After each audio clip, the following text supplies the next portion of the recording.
On the 28th through October 1st. There was Carlos. What's up, sir? How you doing, sir? Can you guys hear me clear? We hear you well, man. We hear you really clear. How are you?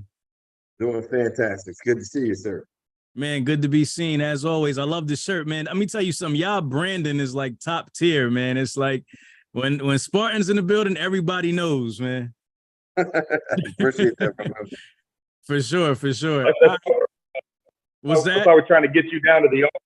Trying to get you down to the office. You can go ahead and get a live footage of all the Spartan. Every wall is Spartan. You got shields throughout the whole office, helmets. I mean, it's like you going into battle for sure. I love it. I love it. I love it. All right, cool. So, for everybody here, thank you for joining this webinar. Everybody checking in on YouTube, thank you guys for being a part of this as well. Again, I just wanted to bring, Carlos and Tim up to kind of give you guys a sneak preview of what we'll be talking about. We have over 40 speakers at Freightfest. It's going to be an amazing event. And, I wanted to bring Carlos and Tim on, number one, because when they were on Truck and Hustle, they had an amazing response from the community. And number two, they're a company that's been around for a couple years, 2-3 years now, and they've had phenomenal growth over that period. So it's just outstanding what you guys have accomplished in such a short amount of time. And I think that's very inspiring for people in the industry, right? To show that it is possible, to grow at such a fast rate and just do things the right way. So congratulations on all that success, man. And, I wish you guys much more for sure. Appreciate that, brother. I'll tell you, man, the secret to our success has been three things, man. Is our love for the Lord, take care of our people, put it first, the forefront of our business. And the third thing is to be strategic and nimble. In this post-pandemic era, what you need to be is 100% strategic and have the ability to move quickly. So being nimble is huge. Yeah, nah, for sure. I love those pillars for sure. All right. So when, I invited you guys to the Freightfest stage, man, I had some of my own ideas about what I wanted you guys to talk about. And it kind of just related to, just your phenomenal growth, some of the ways that you've been able to grow so fast and what you've done, just some strategy. But you guys kind of came back to me and you said, hey, man, there's some other things that we want to talk about in the industry that I think is really important and relevant to your audience. So, nearshoring, right? So I wanted to kind of talk about that. Just give the audience, everybody watching on YouTube, everybody on the webinar, just a sneak preview of what nearshoring is. We've been hearing a lot about it lately, as it relates to, Mexico, the opportunities that will happen in Texas as it relates to what's going on there. And I'd love for you guys just to kind of expound on what's happening in the industry and just give people a sneak peek of what nearshoring is, number one, and then number two, how it's going to impact their business and the opportunities in nearshoring. So if you don't mind, just kind of let's get into that, man, for everybody checking us out. Fantastic. So I guess before we get into nearshoring, you got to understand what it's not or what it's in response to. Globalism. You've heard this term for many, many years. It was a weird past where we had complex supply chains where companies tried to reduce their cost of services or goods, right, by hiring cheap labor, for lack of a better word. It was cheaper, it was cost effective. Unfortunately, something crazy happened in 2020. It's called the global pandemic, shut down industry, and all those complex supply chains were hurt. You were able to see the volatility within the complexity of the supply chains. For example, if I look at a country like China, who's exporting, we're the largest exporter of all manufactured goods. They ship it to the US, we're the largest consumer of all goods. There's a significant amount of transit time. Well, when the pandemic hit, it shut down all these global economies and all of the widgets that you need in order to produce any finished product, right? A lot of it was coming from the exact same place. Well, you had the volatility of fuel. You had the larger countries shutting down their governments and exporting. You had that create this cycle of events which impacted all industry. So let's say, for example, you're an automobile manufacturer where you receive all your components from different places. Some of them are produced locally, some of them are shipped from other countries. Well, if all of a sudden you're missing a few key components to be able to assemble a vehicle, right? You can't sell that vehicle, it's missing parts, right? So what happened is when the pandemic hit, it really put a microscope on the overall supply chain across the globe. And if you think about that strategically, it slowed down the ability to maneuver or produce. A lot of people who study this, such as myself, we looked at the trends that were going on in the world prior to that. And globalism led to three major pillars growing. One of them was the pillar in North America. The other pillar was in India. The other pillar was in Asia.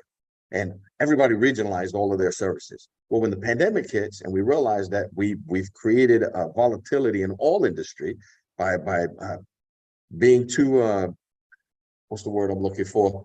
By having to rely too heavily on somebody else's product, it only made sense to bring that closer to home. So there's 5 main reasons why nearshoring became a thing. It's because you're regionalized, you're a risk. You have the ability to control it. You affect lead times. You affect complexity of supply chain.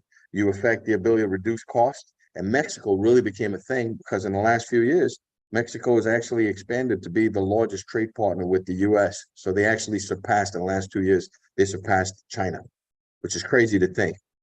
The other thing that's happened is all the geopolitical stuff that's taking place in the world, right? You got the war in Ukraine, that's affected global trade significantly. You have the tariffs that were implemented in 2018, where we started the trade war from the U.S. perspective with China. That affected global trade, and that's pushed this nearshoring.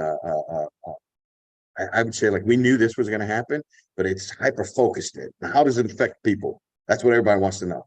Yeah. Well, guess what, man?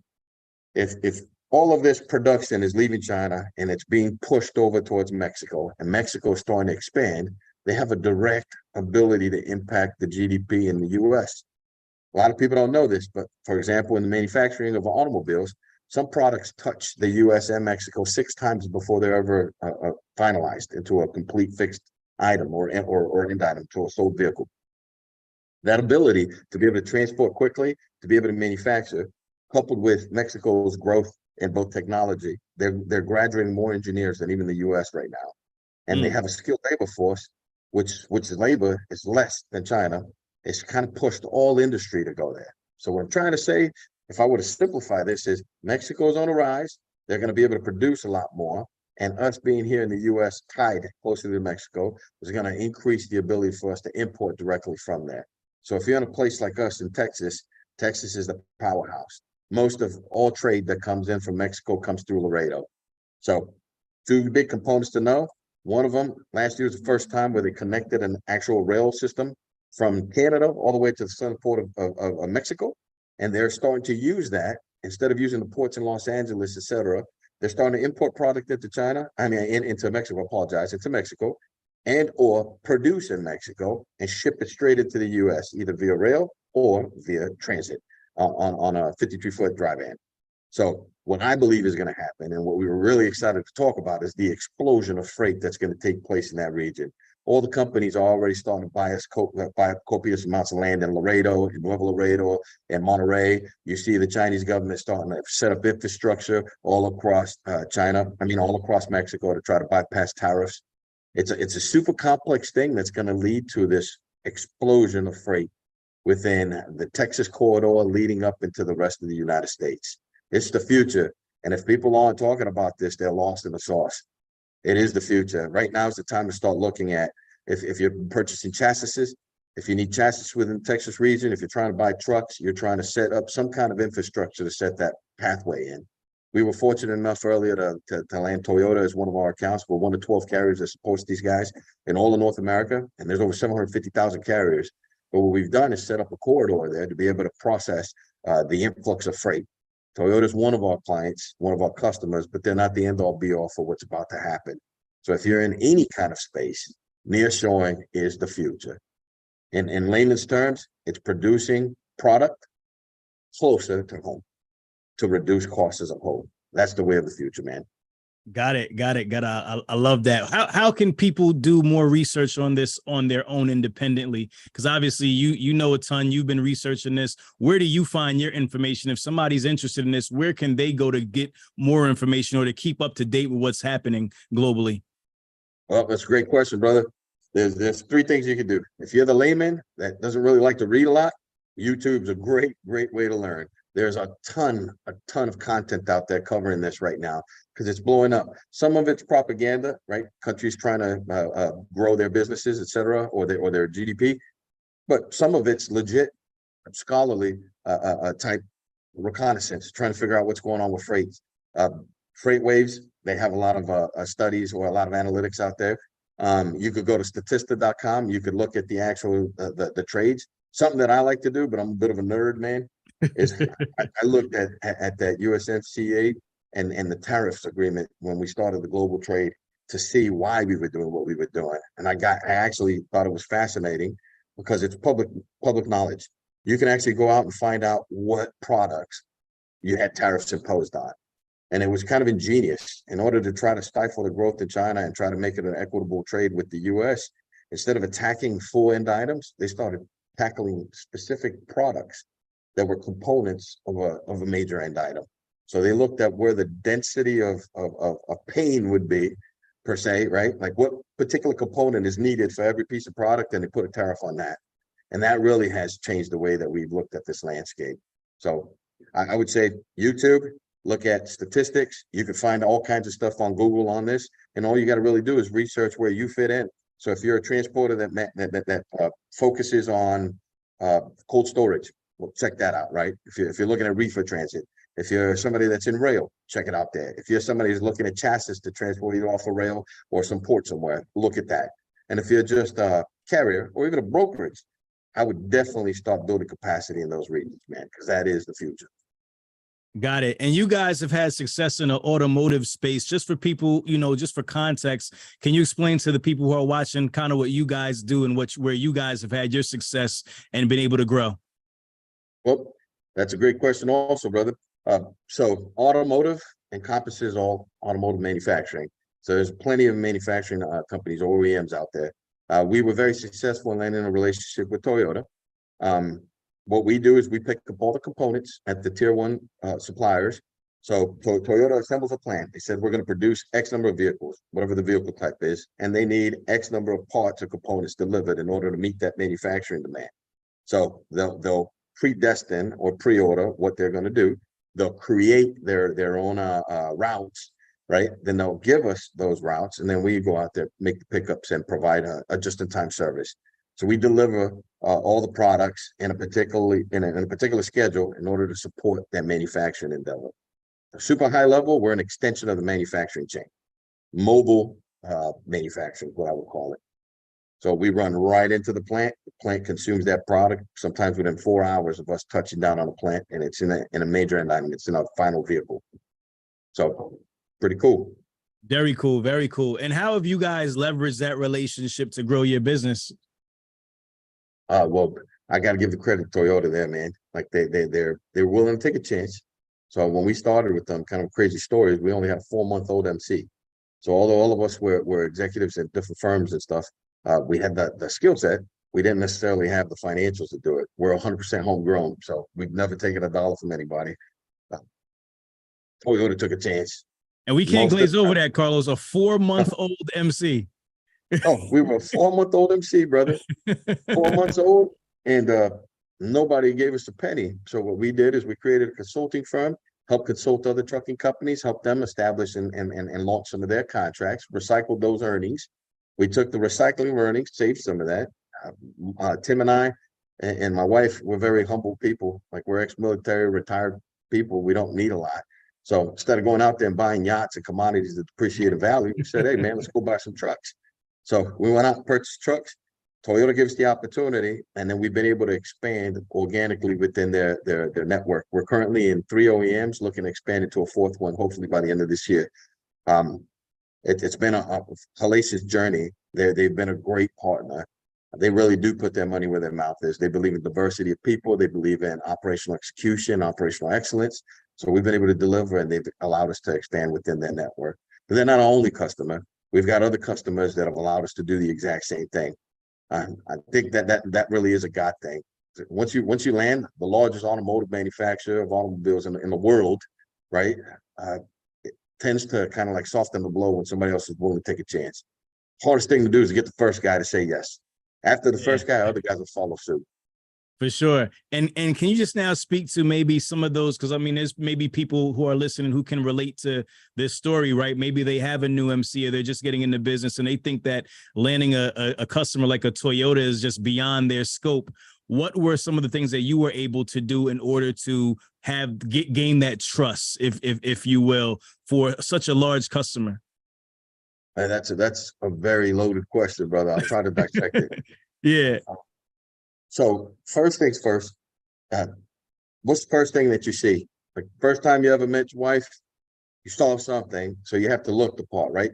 First thing that somebody sees. So you have to invest a little bit of time in your marketing. You have to invest a little bit of time in your websites or setting up the look that looks a certain way so that you could seem like a bona fide company, right? So you have to do that. Second thing is people always look to see who's running the business, right? If you're going to trust me with your money, you want to make sure that who I have in my lineup isn't just my brother, my cousin, my friend. So it's very important that we select a workforce of people that are highly skilled in that particular segment. So it's not a hobby, it's a real business, right? And the third thing that you do is you try to set up strategic alliances with those things that could collapse you. So at the very beginning of any business, right, you're going to have cash flow issues, regardless of who you are, especially if you're bootstrapped. If you do it, we did it by choice, bootstrap. I didn't want anybody to own 50% of our company and not allow us to have the freedom of our culture. Our culture was paramount. So if we're going to do it that way, we're going to have strategic alliances. So we got strategic alliances with Metro Trailer. That's one of our strategic partners. We got strategic alliance with Trayecto. They're a conglomerate of three of the largest automobile manufacturers. Let me take that back. I apologize. Carriers in Mexico. So they're three of the largest there. Those guys combined, they created a company called Trayecto. So they're one of our strategic partners. When we go to bid on these giant accounts, right, we have our boys in our pocket. That makes sense. So it's not Carlos fighting the world. It's not Tim fighting the world. It's not Spartan by ourselves. We've created an army. So we're building empires. And when you amass yourself with friends like that, well, now all of a sudden the burden that you got to carry isn't as heavy.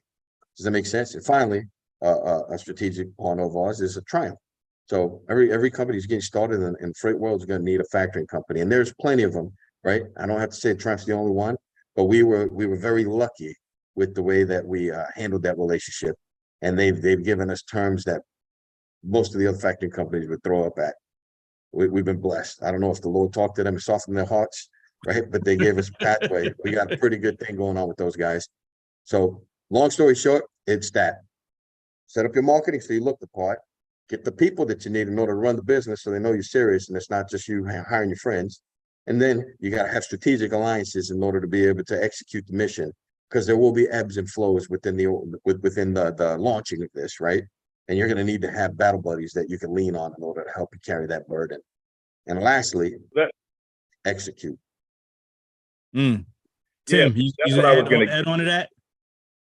Yeah, it's just not easy. I think a lot of people, when they start a business, they think they're going to get balance at the very beginning. Everything's going to go smooth.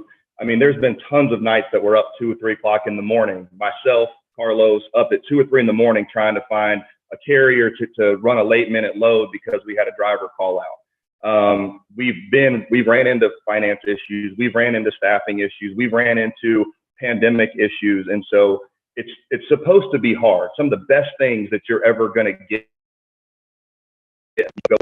When you go through those type of challenges and you go through the time where you want to quit, because there was tons of time where Carlos and I was like, man, this is the right move, right? Like, we're sure, because we're about to go through it for a while. And it was. And we had to sit our families down and we had to sit our team down and say, hey, it's about to get hard. It's about to be time to grind. And, we do our prayers and our devotionals in the morning, and we would just try to go kill it every single day. We answer our phones any day of the week. Carlos still answers his phone on a Sunday if a customer calls, and that's a CEO. So I think that servant leadership at the beginning is vital to get to where you want to be towards the end. Yeah, I like how you guys unpack that. Go ahead, Carlos. Well, what I was going to say is one last piece of advice, right? For those of you that don't think you could do that, understand this. People are sick and tired of not having service. You don't want to go to a drive-through or pay for something and it not be what you paid for, right? Fortunately, the bigger an entity gets, the further away from true north that they become, right? So every company that starts on a path, and then they grow so fast, so big that they're disconnected from what really matters. So if you stay true to that culture and you work like hell to stay true to that culture, take care of your freaking drivers, man. Take care of your drivers. Take care of your drivers. Take care of your drivers. If you do that, right, well, then guess what? Your quality of service is better than even the biggest guys.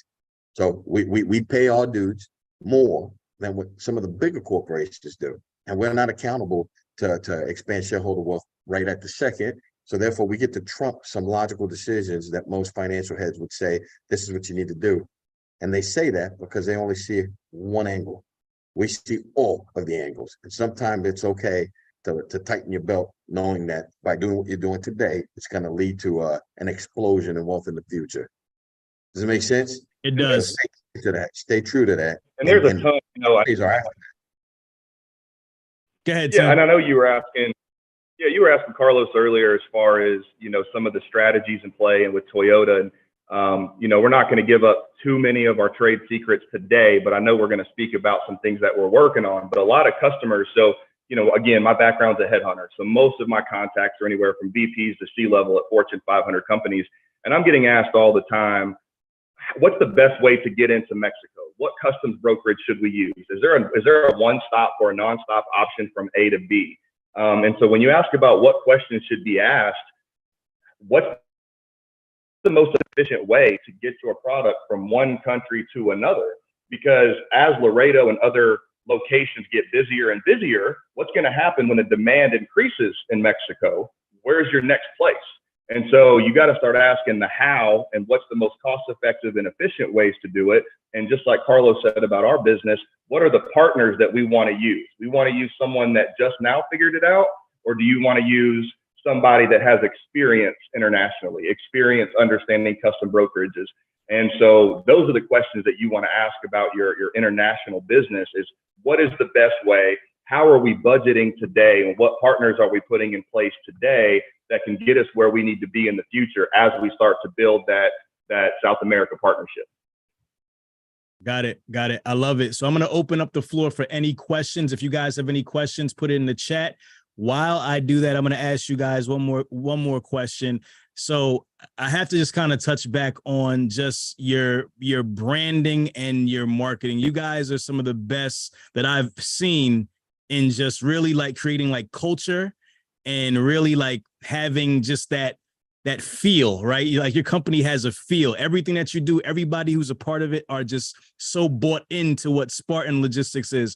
How did you guys achieve that, and why did you do that so early, right? Where a lot of young companies, they may go backwards and do that, right? They may like start their business, start operating, and they may, okay, let me think about how we can, brand and how we can start getting, have a look and a feel. But you guys did that early. Right? Why was that? Why were you so intentional with that? And what was the thought behind doing that? Because you definitely stand out amongst everybody. Well, we appreciate that, man. We're humbled, and those are super kind words, man. I'm gonna record that and I'm gonna brand that. Just so you know. Seriously, the reason that it started was we had to be authentic, man. Authenticity is true. I am retired military. I was in Afghanistan when I met my wife.